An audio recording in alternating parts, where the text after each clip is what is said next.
మన వీడియోలో ఏంటంటే వెండి చేపల పులుసు అండి. వెండి చేపలను తీసుకొని శుభ్రంగా కడిగి అలాగా పక్కన ఉంచేసుకోవాలని, నీసు వాసన లేకుండా.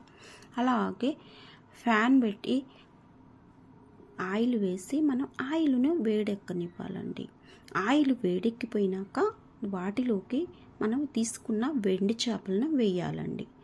చూడండి, మనకు అలాగా వేసినాక బ్రౌన్ కలర్ వచ్చేంత వరకు మనము మీడియం మంట మీద పెట్టి వేయించుకోవాలి. హైలో పెట్టకూడదండి, మాడిపోతాయి కనుక.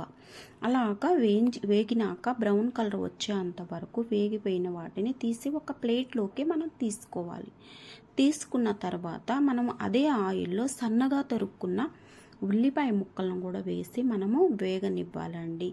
ఆల్రెడీ దాంట్లో కొంచెము ఉప్పు ఉంటుంది, సాల్ట్, కాబట్టి వేయాల్సిన అవసరం లేదు. అవి చక్కగా మనకి మగ్గిపోతాయి. వేసినాక వాటిని మనము కొంచెంసేపు మగ్గనివ్వాలండి. అలాగే 2 పచ్చిమిర్చి తీసుకొని కట్ చేసి రెమ్మలు కూడా అలాగా వేసేసుకోవాలి. వాటిని కూడా మగ్గనివ్వాలి. అలాగే మనము కరివేపాకు కొంచెం తీసుకొని అది కూడా వేసేసి దాన్ని కూడా మనము వేసినాక మగ్గనివ్వాలి. అన్నీ అదే విధంగా బ్రౌన్ కలర్ వచ్చేంత వరకు వేగనివ్వాలండి. ఐలో మాత్రం అస్సలు పెట్టకూడదు, మనము చూసి దాన్ని వేయించుకోవాలి. అలాగే 2 రెమ్మలు అవి కూడా మనం వెల్లుల్లి రెమ్మలను కూడా తీసుకొని కచ్చాపచ్చాగా దంచి మనము వాటిని కూడా వేస్తే మనకి చక్కగా టేస్ట్ కూర బాగుంటుంది, స్మెల్ కూడా బాగుంటుందండి, రుచిగా ఉంటుంది. వాటిని వేసినాక బ్రౌన్ కలర్ వచ్చేంత వరకు అన్నీ వేగనివ్వాలి.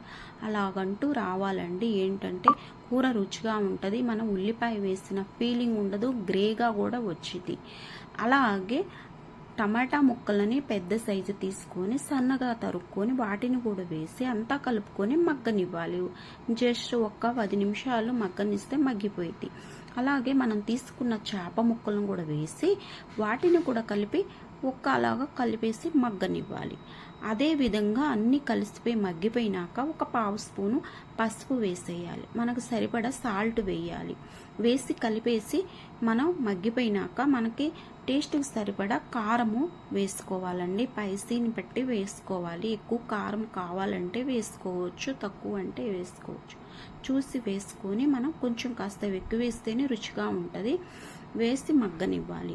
మగ్గిపోయిన తర్వాత వేసినట్టుగా చింతపండు కొంచెం గుజ్జును తీసి అలా వేయపోయినా అవసరం లేదండి, నేను తీసానని పోస్తున్నా. వేసినాక మనకు పులుసుకు సరిపడా వాటర్ వేసుకోవాలి. ఎక్కువ పులుసు కావాలంటే ఎక్కువ వేసుకోవచ్చు, తక్కువ కావాలంటే తక్కువ వేసుకోవచ్చు. చేప ముక్కలు గట్టిగా ఉంటాయి కాబట్టి ఉడకనివ్వాలి మూత పెట్టేసి. అవి కొంచెం ఉడికితే మెత్తగా అయిపోతాయండి. చూడండి, నాకు ఇలాగా గ్రేవీ లాగా పులుసు ఇంత దగ్గర పడిపోయింది. చేప ముక్కలు ఇలా చూస్తే మనకి తెలిసిపోయింది, ఉడికినట్టు గట్టిగా అనిపించదు, మెత్తగా అయిపోయినట్టు అనిపించింది.